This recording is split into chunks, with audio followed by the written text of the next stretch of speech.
আমি আপনাদের সামনে সূরা ইখলাস তেলাওয়াত করছি। কোরআনের সবচেয়ে ছোট্ট সূরার মধ্যে একটা সূরা হলো সূরা ইখলাস, আর একটা ছোট্ট সূরা আছে সূরা কাউসার। কাউসারটাকে বলা হয় শানে রাসূল সাল্লাল্লাহু আলাইহি সাল্লাম, আর সূরা ইখলাসকে বলা হয় শানে এলাহি, আল্লাহর সম্মান মর্যাদা। এই সূরার ভিতরে আল্লাহর সম্মান মর্যাদা নিয়ে আলোচনা। এই জন্য এই সূরাটা অত্যন্ত গুরুত্বপূর্ণ একটি সূরা, ফজিলতপূর্ণ একটি সূরা। এই সূরাটা এত ফজিলতপূর্ণ যে গোটা কোরআনে আরেকটা সূরা এরকম ফজিলতপূর্ণ পাওয়া যায় না, এত ফজিলতপূর্ণ। এটার সবচেয়ে বড় ফজিলত হলো এই সূরাটাকে বলা হয় কোরআনের 3 ভাগের 1 ভাগ। সুবহানাল্লাহ আসেনি? 3 ভাগের 1 ভাগ বলতে বুঝছেন নি? এটা একবার পড়লে 10 পারার সওয়াব পাওয়া যায়, 2 বার পড়লে 20 পারা, 3 বার পড়লে 1 খতম সওয়াব। সুবহানাল্লাহ। চিন্তা করেন, আর কোন সূরা 3 বার পড়লে 1 খতমের সওয়াব হয় না, কিন্তু এই সূরাটা 3 বার পড়লে কোরআনের 1 খতমের সওয়াব পাওয়া যায়। এটা সাধারণ কোনো সূরা না। আল্লাহ রাসূলের জামানায় এক সাহাবী, উনি ইমামতি করতেন, তো উনি প্রত্যেক ওয়াক্তেই কুল আল্লাহ সূরাটা পড়ত। মুসল্লিরা অতিষ্ঠ হইয়া বলল যে ভাই, কোরআনে তো আরো বহু সূরা আছে, আপনি ঘুরায় ঘুরায় খালি 1 সূরাই পড়েন, ঘটনা কি? সূরাটা পাল্টায় পড়তে পারেন না? উনি উত্তর দিচ্ছেন, আমি যতদিন এখানে আছি এবং যতদিন আমি বেঁচে থাকবো আমি সূরা ইখলাস পড়বই, ভালো না লাগলে আপনারা ইমাম পাল্টান। এমন এলাকার মানুষগুলো সব বনাস, আপনি এত বড় আলেম, আপনারা তো আমরা বিদায় করতে রাজি না, কিন্তু কত হইলো আপনি তো আরো সূরা পারেন, এই সূরাটা পড়লেই তো হয়, বিদায় তো প্রশ্নই আসে না, আপনি থাকবেন কিন্তু সূরাটা পাল্টায় পড়েন। উনি মানলেন না। সাহাবায়ে কেরাম সহ রাসূলের কাছে গেছে, গিয়ে বলে হুজুর, উনি ভালো আলেম, বিজ্ঞ আলেম, ওনার পিছনে আমরা নামাজ পড়ি, কিন্তু উনি ঘুরাইয়া ঘুরাইয়া 1 সূরাই পড়ে। ওনারে বললাম যে আপনি সূরাটা পাল্টায় পড়েন, উনি বিদায় চায়, কি করণীয়? রাসূল ওই ইমাম সাহেবরা ডাকায় আনছে, আর না হয় ঘটনা কি, আপনি নাকি ঘুরায় ঘুরায় 1 সূরাই পড়েন। তখন বললো হুজুর, আমি কুল আল্লাহ সূরাটার ফজিলত শুনছি আপনার জবান থেকে, তাই আমি সূরা ছাড়া অন্য কোনো সূরা পড়তে পারি না, আমার অন্যান্য সূরার থেকে এটার প্রতি আকর্ষণ বেশি। নামাজ তার 1 সূরায় হয় না, আর কয়েক সূরা লাগে, 4 রাকাত পড়তে গেলে 4টা সূরা লাগে, কিন্তু 4 রাকাতের মধ্যে একটা সূরা সূরা ইখলাস রাখবেই, 2 রাকাতের মধ্যে লাস্টে সূরা ইখলাস রাখবে। তো ওনার কত এই সূরার প্রতি আমার মহব্বত আর ভালোবাসা বেশি, তাই আমি এই সূরাটা পড়তে মজা পাই, কারণ এটার মধ্যে আল্লাহর একত্ববাদী, আল্লাহর সম্মান নিয়ে আলোচনা। আল্লাহর নবী বললেন যে ওয়াজিব হয়ে গেছে। সুবহানাল্লাহ। সুবহানাল্লাহ। কি ওয়াজিব হয়েছে? যে ইমাম সাহেবের লেগে জান্নাত ওয়াজিব হয়ে গেছে। সুবহানাল্লাহ। আপনারা সুবহানাল্লাহর আওয়াজে বোঝাতে সন্দেহ আছে? আল্লাহ রাসূল বলতেছে যে ইমাম সাহেবের প্রতি জান্নাত ওয়াজিব। সুবহানাল্লাহ। কেন? উনি সূরা ইখলাসটাকে খুব মহব্বত করে, পড়া এক জিনিস আর সাথে মহব্বত আর এক জিনিস। উনি সূরা ইখলাস পড়ে মহব্বত নিয়া, আর এই মহব্বতের কারণে আল্লাহ ওনাকে জান্নাত দিয়ে দিব। সুবহানাল্লাহ। সুবহানাল্লাহ। এজন্য সূরা ইখলাস এত গুরুত্বপূর্ণ একটি সূরা। এই সূরাটা নাজিল হয়েছিল কাফেরদের কিছু ব্যতিক্রম উস্কানিমূলক বক্তব্যের কারণে। এরা রাসূলকে কিছু প্রশ্ন করছে, বিতর্কিত প্রশ্ন। এই বিতর্কিত প্রশ্নের জবাবে আল্লাহ সূরা ইখলাস, মানে আপনাদের কাছে কুল আল্লাহ নামে যে সূরাটা পরিচিত, এই সূরাটা নাজিল করছে। এই সূরার কিন্তু অনেক নাম আছে, খালি ইখলাস খালি নাম না, আরো নাম আছে। সূরাতুত তাওহীদ এই সূরার নাম, সূরাতুল মারিফা এই সূরার নাম। এক কথা এই সূরার অনেক নাম আছে। আর ইখলাস আল্লাহ নামকরণ করছে। ইখলাস শব্দের অর্থ হলো খাঁটি, বেজাল মুক্ত। তা আসুন এই সূরাটা কেন নাজিল হলো আমরা জানব, এই সূরার সরল তর্জমা আমরা জানব, এই সূরার সংক্ষিপ্ত ফজিলত আমরা জানব ইনশাআল্লাহ। তাহলে আমরা একটা সূরারে কমপ্লিট ক্লাসের মতো যদি আমরা বোঝানোর চেষ্টা করি এবং আপনারা বুঝেন, তাহলে একটা আলোচনা বাড়িতে নিয়ে যাওয়া যাবে। সচরাচর ওয়াজ মাহফিলে যে আলোচনা হয়, শ্রোতারার একটা কমপ্লেন তাহে জুজুরে শুরু করলো হইতে আর শেষ করলো হইতে, শ্রোতারা আর তুগায়া পায় না। শুরু করছে আপনার মাহফিল, শেষ করছে কক্সবাজার। ওয়াজ আর এটা জোরে লাগাইতে না পাবলিক। এই জন্য উচিত একটা বিষয় ভিত্তিক সাবজেক্টের উপরে আলোচনা করলে সাধারণ সরল মনা মানুষ একটা ক্লাসের মতো বুঝতে পারবে এবং সাবজেক্ট অনুযায়ী বুঝা বাড়িতে নিতে পারবে। আমি গতকালকে সুনামগঞ্জে প্রোগ্রাম করছি। তো এর আগে একটা প্রোগ্রাম এখানে সুনামগঞ্জ করে গেছিলাম শহরে। তো কালকে শহরের একজন লোক লইয়া ওই মাহফিলে গেছি, যেহেতু পরিচিত। তো সে গাড়ি দিতে বলতেছে, হুজুর আপনি সূরা ইখলাসের আলোচনা করছিলেন আমাদের এলাকায়, এটার এত প্রভাব পড়ছে। মুরব্বীরা হাঁটে আর কয় যে আজকের দিন কয়বার পড়ছত কুল আল্লাহ ক। আমি তো শূন্য মনে না কই আলহামদুলিল্লাহ আলহামদুলিল্লাহ, আমার জীবন ধন্য যে আমল করে লেছিস পাবলিকেরা, এটার এত প্রভাব পড়ছে। এটি শুনলে নিজের কাছেও ভালো লাগে এবং নিজের ধন্য মনে হয় যে একটা বয়ানের যদি একটা শ্রোতা হলে আমল করে তো বক্তা সাকসেস, কমিটি সাকসেস। কথা বুঝতে চাই? এই জন্য আমি চাই এই আলোচনাটি বেশি বেশি করে করা দরকার, যাতে শ্রোতারা সহজে আলোচনাটা ভিতরে ঢুকাইতে পারে। এই জন্য আসুন আমরা আগে আলোচনা করি সূরাটা কেন নাজিল হলো। মক্কার কিছু কাফের, খ্রিস্টান, ইয়াহুদি, মূর্তি পূজারী 3 দল রাসূলের কাছে গেছে, গিয়া বলল যে আব্দুল্লাহর পুত্র মুহাম্মদ, তুমি নতুন করে ধর্ম প্রচার করতেছ কেন? তোমার জন্মের আগ থেকে আমরা ধর্ম প্রচার করি, মাঝখানে তুমি দাওয়াত দাও, তাও আবার একত্ববাদী খোদার, মানে একজন খোদার দাওয়াত দাও। আমরা তো বহু খোদার দাওয়াত দেই। খ্রিস্টানরা হয় আমরা 3 খোদার দাওয়াত দেই, ইহুদিরা হয় আমরা 2 খোদার দাওয়াত দেই, আর মূর্তি পূজারীরা হয় আমরা খোদার অভাব নাই। আমরা রাস্তাঘাটে বড় বট গাছ দেখলে এটা আমরা খোদা, ছোট একটা তুলসী গাছ দেখলে এটা আমরা খোদা, মানে এটার খোদার অভাব নাই। এই জন্য মূর্তি পূজারীদেরকে বলা হয় বহুবাদী, বহু খোদায় বিশ্বাসী। তো আল্লাহ রাসূল বুঝাইতেছে যে আপনি দাওয়াত দেওয়ার দরকার নেই, আপনি আগে যেমন চলছিলেন এইভাবে চলেন। এর বিনিময়ে যদি আপনি রাজত্ব চান, রাজত্ব দিব, অর্থ সম্পদ চাইলে তাও দিব, নারী চাইলে নারী দিব, কিন্তু আপনি কালেমার দাওয়াত দিয়েন না। আল্লাহ রাসূলের বাধা দিতেছে। রাসূল বললেন যে আমার আল্লাহ পাঠাইছেই এই কাজ করার লিগে, সুতরাং আমি আমার কাজ থেকে তো বিরত হব না। তো হেরা কয় আমরা তো আল্লাহরে আল্লাহই বলি, আপনি যেই আল্লাহর দাওয়াত দেন আমরা তো সেই আল্লাহরই দাওয়াত দিই, তাহলে আপনার দাওয়াত দেওয়ার কি দরকার? আল্লাহ রাসূল বললেন আপনাদের আল্লাহ বলা আর মুমিনের আল্লাহ বলার মধ্যে বেশ কম আছে। বলুন কাফেরদের আল্লাহ বলার আমরা আল্লাহ বলার মধ্যে বেশ কম আসেনি? হিন্দুরাও দেখবেন আল্লাহরে আল্লাহই কয়। আপনার এলাকাতে হিন্দু আসেনি? হিন্দুরা দেখবেন কয় উপরল্লাহ, উপরল্লাহ একজন আছে, দেখবেন এরাও মাঝে মধ্যে আল্লাহরে আল্লাহ কয়। কিন্তু এদের আল্লাহ বলার আমাদের আল্লাহ বলার মধ্যে কিন্তু বেশ কম আছে। বেশ কম রইল।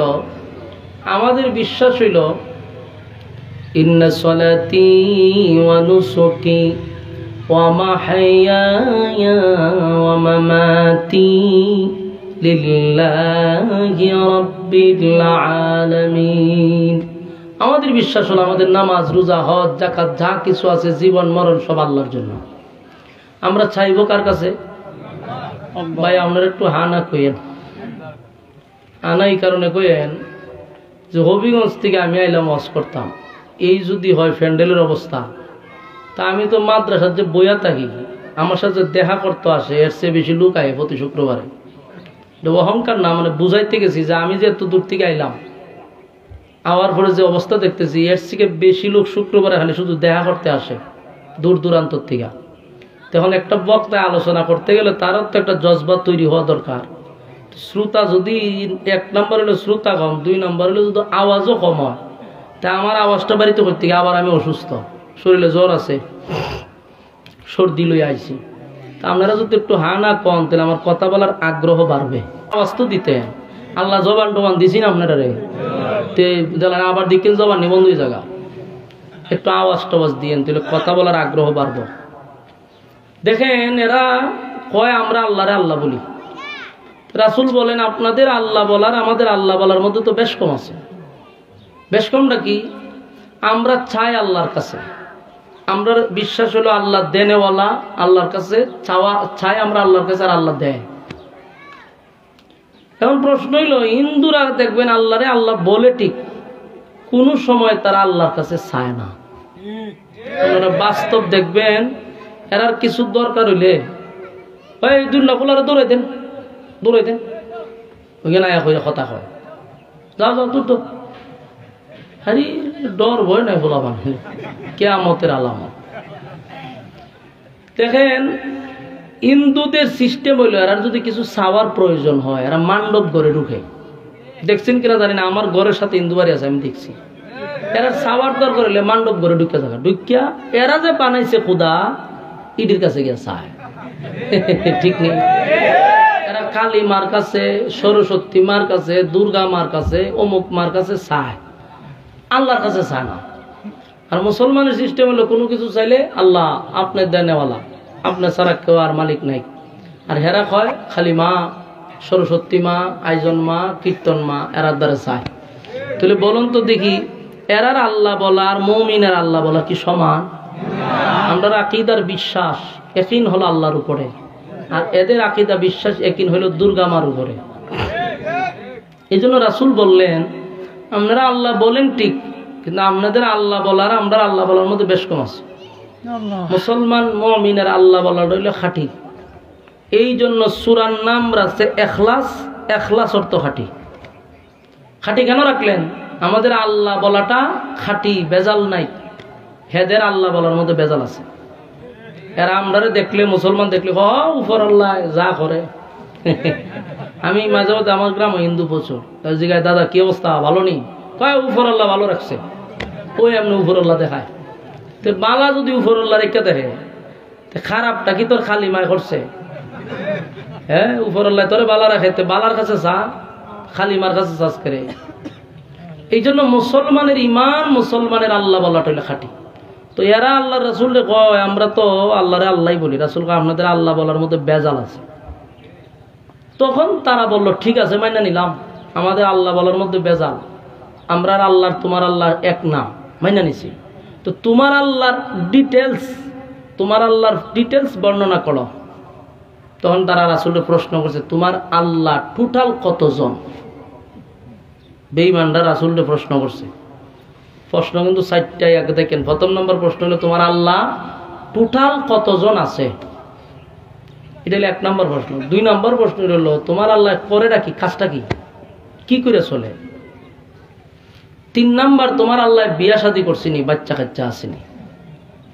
4 নম্বর তোমার আল্লাহর শক্তি কি পরিমাণ, আমরা যদি লাগি তোমার আল্লাহ আমরা সাথে পারবো নি। নাউজুবিল্লাহ। এই হলো তাদের বিতর্কিত প্রশ্ন।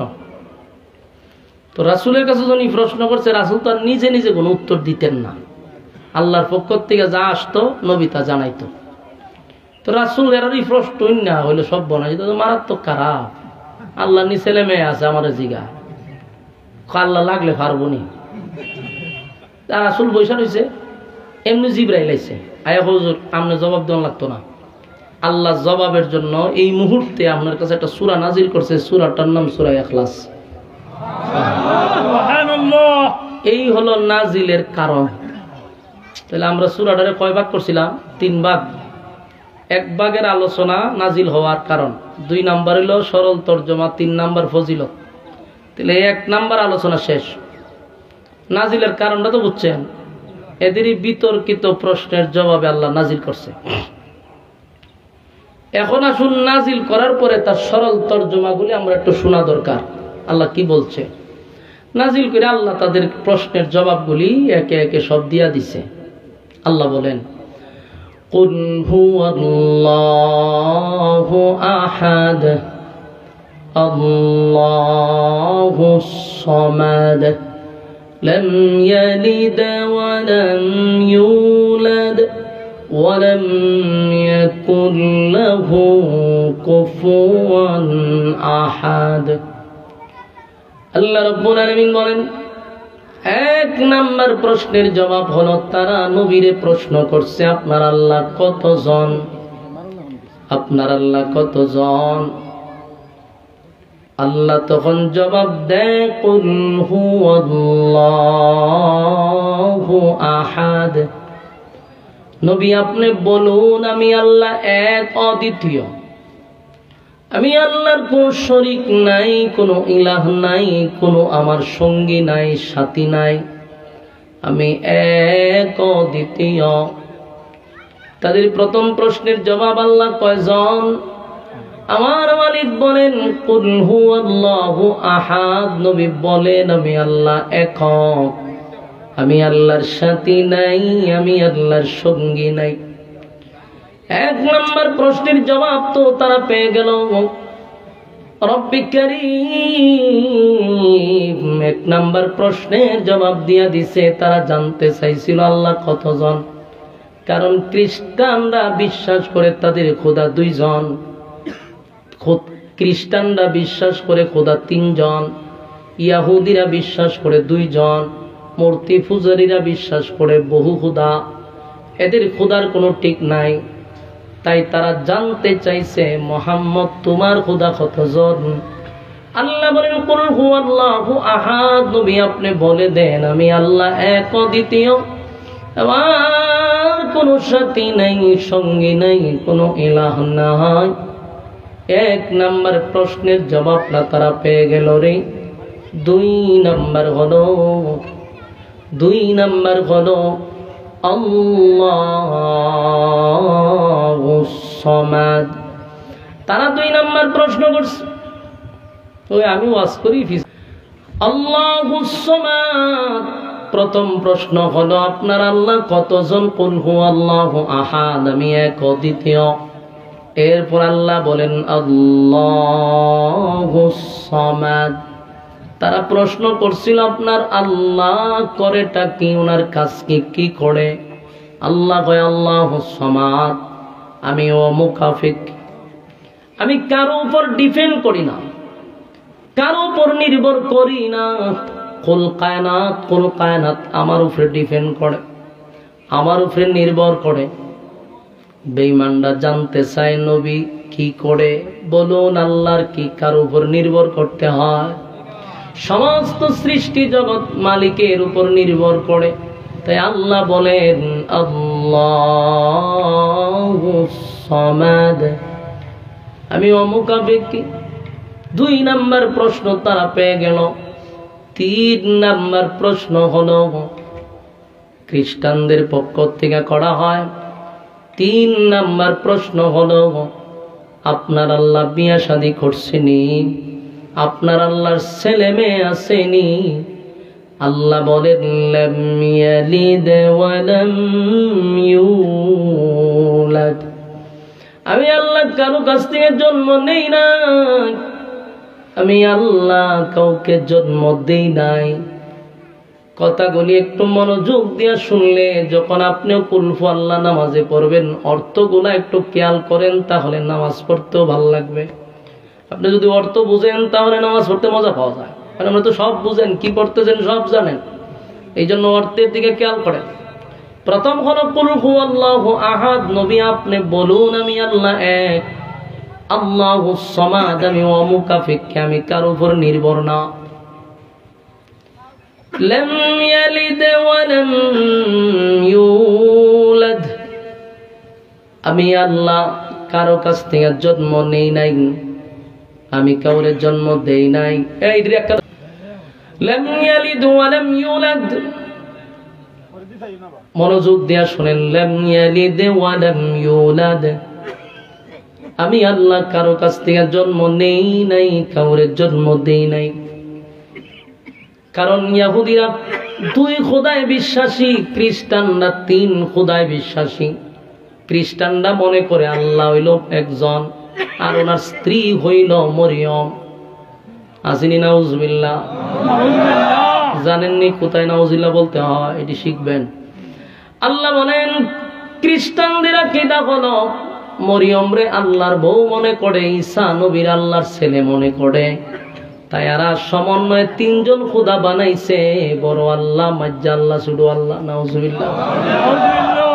এই জন্য তারা আমার নবীরে প্রশ্ন করছে, এ আব্দুল্লাহর পুত্র মুহাম্মদ, বলো না তোমার আল্লাহর ছেলে মেয়ে আসেনি? আল্লাহ কয় লাম ইয়ালিদ ওয়া লাম ইউলাদ, আমি আল্লাহ কারো কাছ থেকে জন্ম নেই নাই, আমি আল্লাহ কাউরে জন্ম দেই নাই। স্পষ্ট হয়ে গেল, নবী সামনে স্পষ্ট জবাব দিল, আল্লাহ জন্ম নেও নাই, জন্ম দেও নাই। 4 নাম্বার প্রশ্ন, তারা নবীরে প্রশ্ন করছে, আপনার আল্লাহর ক্ষমতা কি পরিমাণ, আমাদের সঙ্গে যুদ্ধ লাগলে পারবো নি? আল্লাহ কয় ওয়ালাম ইয়াকুল লাহু কুফুয়ান আহাদ, আল্লাহ বলেন ওয়ালাম ইয়াকুল লাহু কুফুয়ান আহাদ, আমার সমকক্ষ, আমার সমতুল্য কুল কায়নাতে কেউ নাই। কারণ সব হইল সৃষ্টি, আমি হইলাম স্রষ্টা, তাই আমার সমকক্ষ, আমার সমতুল্য যে কেউ নাই। একে একে তাদের 4টা প্রশ্নের জবাব দিছে। এর সাথে সূরা ইখলাসের ভিতরে আল্লাহর সম্মান মর্যাদা, শান মান মর্যাদা সূরার ভিতরে তুলে ধরছে। আল্লাহ বলেন এই সূরাটা হলো শানে ইলাহি, আল্লাহর শান মান মর্যাদা নিয়ে আলোচনা। এই সূরার ভিতরে আল্লাহ তাদের 4 প্রশ্নের জবাব দিয়া দিল। তাহলে আমরা আলোচনাটারে 3টা ভাগে ভাগ করছিলাম। নাজিল কেন হলো জানতে পারলেন, সূরার ভিতরে আল্লাহ কি বলছে সেটাও জানতে পারলেন। এবার আসুন এই সূরা পড়লে কি ফজিলত সেটাও আমরা একটু জেনে নেই। জানার আপনার আগ্রহ আসেনি? এই সূরার মধ্যে ফজিলত কি সেটাও জেনে নেই।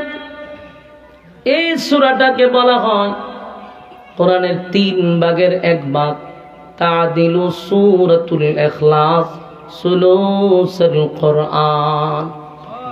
এই সূরাটারে 3 ভাগে ভাগ করা হয়েছে। কেউ যদি 1 বার পড়ে 10 পারা, 2 বার পড়লে 20 পারা, 3 বার পড়লে 1 খতম। আপনারা আমার সঙ্গে পড়ুন, কুল হুয়াল্লাহু আহাদ, আল্লাহুস সামাদ, লাম ইয়ালিদ ওয়া লাম ইউলাদ ওয়া লাম ইয়াকুল লাহু কুফুয়ান আহাদ। এখন যারা পড়লেন 10 পারার সওয়াব পাইছেন। আরেকবার পড়েন, কুল হুয়াল্লাহু আহাদ, আল্লাহুস সামাদ, লাম ইয়ালিদ ওয়া লাম ইউলাদ ওয়া লাম ইয়াকুল লাহু কুফুয়ান আহাদ। আরেকবার পড়েন, কুল হুয়াল্লাহু আহাদ, আল্লাহুস সামাদ, লাম ইয়ালিদ ওয়া লাম ইউলাদ ওয়া লাম ইয়াকুল লাহু কুফুয়ান আহাদ। এই যে 3 বার পড়লেন, এই মুহূর্তে আমার সঙ্গে যারা পড়লেন প্রত্যেকের আমলনামায় এই মুহূর্তে একটা খতমের, কোরআনের একটা খতমের সওয়াব আল্লাহ দিয়া দিছে। চিন্তা করেন কত বড় ফজিলত, এই সূরা পড়লে একটা খতমের সওয়াব পাওয়া যায়। আজকে এখানে যারা বসছেন প্রত্যেকের আমলনামায় একটা করে কোরআনের খতমের সওয়াব আছে। সাধারণ কথা না, কোন মাহফিলে গেলে সচরাচর এরকম কোরআনের খতম লইয়া বাড়িতে যাওয়া যায় না। আজকে বসছেন 1 খতম কোরআনের সওয়াব লইয়া বাড়িতে গেলেন, এখানে বসার কারণে লস না লাভ? এই সূরার এত ফজিলত, এই সূরা পড়লে আল্লাহ সম্মান বাড়ায়া দেয়। নবী বলেন কেউ যদি 10 বার পড়ে, প্রতিদিন 10 বার, জান্নাতের ভিতরে তার জন্য একটা বালাখানা বানানো হয়। অথচ 10 বার পড়তে 10টা মিনিট সময় লাগে না, 5 মিনিটে পড়া যায়।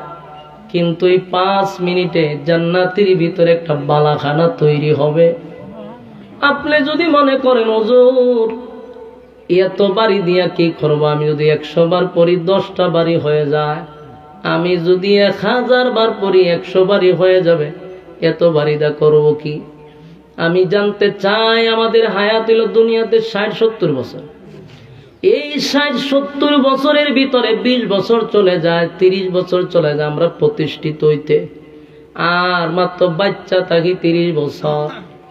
এই 30 বছরের ভিতরে মানুষ গ্রামে বাড়ি করে, শহরে বাড়ি করে, দেশে করে, বিদেশে করে, কানাডায় করে, দেশের টাকা পাচার করে করে, এত বাড়ি করে। আমার প্রশ্ন হইল বাঁচবি মাত্র 30 বছর, ঢাকাতেও বাড়ি করলি, গ্রামেও বাড়ি করলি, কানাডায় বাড়ি করলি, এরপরে তোর হয় না কেন? এত বছর মাত্র 30 বছরে সে 10-15টা বাড়ির মালিক হইতো চায়, ঠিক নেই? আর জান্নাতের ভিতরে শুরু আছে রে, শেষ নাই। এটার শুরু আছে, শেষ নাই। মানুষের মরণও নাই। তাহলে তার যদি কয়েক কোটি বাড়ি থাকে তারপরও কম, কারণ এটা তো মরণ নাই আপনার। আর আপনার বউ থাকবো কমপক্ষে 72টা। দুনিয়াতে বউ লয় একটা বউয়ের লেগে কতলা বাড়ি করে, ঠিক নেই? এখানে 72টা বউ থাকবো, এক হিসাবে তো 72টা বাড়ি লাগে, কথা বল না দি। এই জন্য এখানে মরণ নাই। হাজার হাজার বছর বললেও তো এটার একটা সীমা শেষ আছে, 1000 কোটি বছর কইল এটার শেষ আছে, কিন্তু এটার শুরু আছে, শেষ নাই। সুবহানাল্লাহ। কত বাড়ির দরকার? 10 বার পড়লে আল্লাহ কয় একটা বালাখানা আমি তৈরি করে দিব। তাহলে আমরা কত সময় চলে যায় আড্ডাতে, কত সময় চলে যায় গল্পতে, কত আড্ডার গল্প করে করে সময় শেষ করে দিলাম। আখেরাতে একটা বাড়িও বানাইতে পারলাম না। এর থেকে বুকার দুর্ভাগ্য কে হতে পারে? সারা জীবন ওয়াজ শুনছে, কিন্তু বান্দার কোন শরীরে অ্যাকশন শুরু হয় না। প্রতিদিন ওয়াজ শুনে, মসজিদের মিম্বরে হুজুরে ওয়াজ করে শুনে, কিন্তু কোনো পরিবর্তন নাই। বুঝতে হবে কপাল পড়ে গেছে, এত ওয়াজ নসিহত কাম হয় না। যেই পরিমাণ ওয়াজ শুনে মাইক ম্যানরা, এর চেয়ে বেশি তো আপনারা শুনেন না, কথা হয় না? বাংলাদেশের সবচেয়ে বেশি ওয়াজ শুনে মাইকওয়ালারা। যদি হেদায়েত হইতো বাংলাদেশের সব মাইকওয়ালার আল্লাহর ওলি হয়ে যেত, ঠিক নেই? গিয়া দেখেন নামাজি পড়ে না, উজু করে না, প্রস্রাব করে পানি লয় না, তাহলে বলুন এত ওয়াজ এদের যায় কই? বোঝা গেল যারা বসে হেদায়েতের উদ্দেশ্যে বসে না। আমরা যারা বসছি, এই যে আলোচনাটা শুনতেছি, এখানে কি সবাই আমল করব? হ্যাঁ, আল্লাহ জানে, একজন থাকতে পারে, আর নাইলে কেউ আমলও নাই। অথচ এই সূরাটা 3 বার পড়লে একটা খতমের সওয়াব হয়ে যায়, 10 বার পড়লে একটা বাড়ি জান্নাতে বানায়া দেয়। প্রশ্ন হলো, এই সূরা যদি 10 বার পড়ি একটা বাড়ি তো আল্লাহ জান্নাতে দিবে। আল্লাহর নবী বলেন এখানেই শেষ নয় রে, জান্নাতে খালি বাড়ি বানায়া দিব এমনটা নয়। একবার চিন্তা করে দেখো, কোরআন আল্লাহ নাজিল করলো আমাদের নবীর উপরে, আমরা নবীর উম্মত, এই কোরআন আমাদের জন্য একটা নিয়ামত। আদম নবীরে কোরআন দেয় নাই, নূহ নবীরে কোরআন দেয় নাই, ইব্রাহিম খলিলুল্লাহরে কোরআন দেয় নাই, লক্ষ লক্ষ নবী রাসূল দুনিয়াতে আসছে, কাউরে কোরআন দেয় নাই। আমার নবীরে কোরআন দিল, আমরা নবীর উম্মত, এই নিয়ামত আমরা পাইছি। কিন্তু এই ফ্যান্ডেলে যারা বসে রয়েছে, আমি যদি ভুল না করি 2% বাদে 98% লোক এখানে আছে যারা এখন পর্যন্ত কোরআন দেখেও খতম করে নাই। 98% আছে, 2% রাখলাম আলেম ওলামা থাকলে। আর না হয় পুরা 98% কোরআন দেখতেও খতম করে নাই, অথচ কোরআন আমাদের যুগে নাজিল করলো, আমাদের নবীর মধ্যে কোরআন নাজিল করছে, মানে উম্মতি মুহাম্মদীর জন্য, অথচ কোরআন দেখেও খতম করে নাই। হাসরের মাঠে যখন আপনাকে উঠানো হবে, আমল নামা যখন নবীর হাতে দিবে, উম্মতের আমল নামা নবীর হাতেই দিবে। আল্লাহর নবী আমল নামা দেখবে আর কইব ঘটনা কি, একটা কোরআনের খতম তোর আমল নামায় নাই। নবী লজ্জা পাইব, উম্মতের আমল নামা দেখা নবী লজ্জিত হবে, রে আমার উম্মতের আমল নামায় একটা কোরআনের খতমও নাই, অথচ এই কোরআনের জন্য আমি দান দান বাংলাম, কোরআনের জন্য আমি রক্ত জড়াইলাম, উম্মতের আরে এই একটা খতমও তোর আমল নামায় নাই। আমার যুবক ভাইরা, আপনারা দেখে দেখে একটা কোরআনও খতম করতে পারলেন না। আসুন, সহজ পদ্ধতি হলো 3 বার যদি কুল আল্লাহ পড়েন, একটা খতমের সওয়াব হয়ে যাবে। ডেলি যদি প্রতিদিন 3 বার পড়েন, বেশি না, যদি 3 বারই পড়েন, তাহলে প্রতিদিন এক খতম, 365 দিনে 365টা খতম। যতদিন বেঁচে থাকবেন যদি পড়তে থাকেন, হাজার হাজার খতম আপনার আমল নামায় জমা হবে। কিয়ামতের মাঠে নবী যখন উম্মতের আমল নামা দেখবে, দেখবে উম্মতের আমল নামায় কোরআনের খতমের অভাব নাই। তাহলে আমাদের সহজ উপায়ে 3 বার পড়ব কুল আল্লাহ সূরাটা। রাজি আছি? সম্মানিত সুধী, আরো শুনেন, শুধু বাড়ি বানায়া দিবে এমনটা নয়। আল্লাহর নবী বলেন, কেউ যদি সূরা ইখলাস ডেলি ডেলি প্রতিদিন প্রতিদিন প্রতিদিন এমনি পড়তে থাকে, আর যদি সূরাটারে মহব্বত করে আর পড়ে, আমার আল্লাহ বলেন তার সম্মান মর্যাদা আল্লাহ বাড়ায়া দেয়।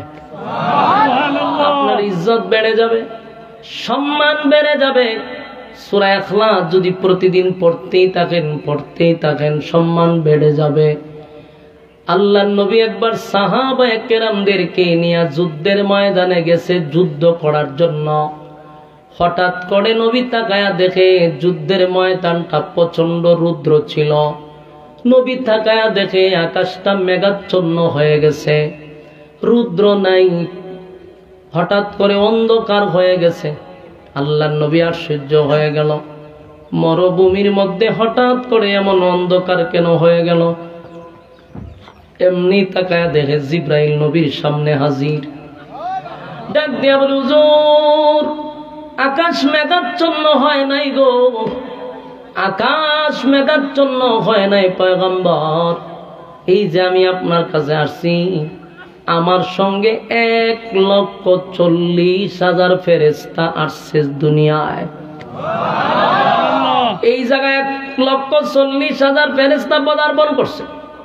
আল্লাহর নবী বলেন, এত ফেরেশতা লইয়া জিবরাইল তুমি কেন আসলা? বলে, হুজুর, এই মুহূর্তে আপনার একটা জানাজা পড়াইতে হবে। আল্লাহর নবী বলেন, কে রে মারা গেল? বলে, হুজুর, আপনার মুআবিয়া ইবনে মুআবিয়া দুনিয়া থেকে বিদায় হয়ে গেছে। আল্লাহর ওয়ার্ডার হইল আপনি জানাজা পড়াবেন। নবী বলেন, মুআবিয়া কই আর আমি কই? আমি যুদ্ধের ময়দানে, মুআবিয়ার লাশ হইল 100 কিলোমিটার দূরত্বে। এত দূরে আমি যাইতে গেল তো 2 দিন লাগবে, এখন আমি তার জানাজা কেমনে পড়াবো? জিবরাইল কয়, হুজুর, আল্লাহর অর্ডার, তাই আপনি জানাজার কাতার শুরু করেন। আপনার সাহাবীদেরকে লইয়া আপনি কাতার বন্দী হন। নবীজি কাতার বন্দী হয়ে গেল। সাহাবায়ে কেরামদেরকে লইয়া কাতার বন্দী হওয়ার সাথে সাথে জিবরাইল কয়, হুজুর, প্রথম কাতারে 70,000 ফেরেশতা দাঁড়াইছে, দ্বিতীয় কাতারে 70,000 ফেরেশতা দাঁড়াইছে গো নবী। নবী কয়, জানাজা পড়াইব, লাশ কোথায়? বলে, দেখবেন। জিবরাইল তার নূরের পাখা দিয়ে একটা লারা দিছে, মুআবিয়া ইবনে মুআবিয়ার লাশ নবীর সামনে হাজির। আল্লাহর নবী মুআবিয়ার লাশ দেখে দেখে জানাজা পড়াইলেন। জানাজা কমপ্লিট হওয়ার পরে নবী দেখলেন ফেরেশতারা চলে গেছে, তাই আকাশটা আগের মতো, রৌদ্র আবার আগের মতো শুরু হয়ে গেছে। নবী চিন্তা করে এলো, ঘটনাটা কি? মুআবিয়ারে এত ফেরেশতা চিনল কেমনে? এই জিবরাইল, আমার মুআবিয়ারে ফেরেশতারা কিভাবে চিনে বলে হুজুর শুধু ৭০,০০০ না ১,৪০,০০০ না আসমানের সমস্ত ফেরেশতা আপনার মুআবিয়ারে চিনে। সুবহানাল্লাহ। নবী হয় সর্বনাশ। আল্লাহর নবী যুদ্ধের ময়দানে চলে গেছে। যুদ্ধ শেষ হওয়ার পরে যখন মদিনায় ফিরছে, নবী নিজের হুজুরায় যায় নাই, মুআবিয়ার বাড়িতে আগে গেছে। গিয়া মুআবিয়ার আত্মীয় স্বজনকে একত্রিত করে আল্লাহর নবী বলেন, ও মুআবিয়ার আত্মীয়রা, আল্লাহর নবী বলেন মুআবিয়ার আত্মীয় স্বজনদের বাড়িতে আমি গেলাম। আত্মীয় স্বজনরে নবী এক জায়গায় বসায়া বলে, তোমরা আমার কথার জবাব দাও, বলো নেই আমার কাছে তোমরা বলো মুআবিয়া কি এমন আমল করতো, আমি নবী একটু জানতে চাই। সুবহানাল্লাহ। মুআবিয়ার আত্মীয় স্বজন বলে, হুজুর প্রতিদিন তো নামাজ পড়ে, স্বাভাবিক আমল করে। একজন কই হুজুর এর বাহিরে একটা আমল করতো। কি আমল? বলে মুআবিয়া সময় পাইলেই শুধু কুল হুয়াল্লাহু আহাদ পড়তো। সুবহানাল্লাহ। এই সূরাটা মুআবিয়া তো বেশি বেশি বেশি বেশি তেলাওয়াত করত। আল্লাহর নবী কয় এতক্ষণে বুঝতে পারছি আসমানের সব ফেরেশতা মুআবিয়ারে চিনে। সুবহানাল্লাহ। একটা গুণের কারণে এটা হলো বেশি বেশি সূরা ইখলাস পড়তো। সুবহানাল্লাহ। আমি আপনাদের কাছে জানতে চাই, আপনারা কি এই সূরার উপরে আমল করতে পারবেন? এটা কি কোনো কষ্টের বিষয় নাকি বেশি কষ্ট হইব? 3 বার পড়তে 1 মিনিট 1.5 মিনিট লাগে, কিন্তু এর দ্বারা দুনিয়া তো সম্মান বেড়ে যাবে। আর এই সূরার কারণে আল্লাহ বলেন যদি কেউ মহব্বত নিয়ে পড়ে আমি জান্নাত দিয়া দিব। সুবহানাল্লাহ। কারা কারা পড়তে রাজি?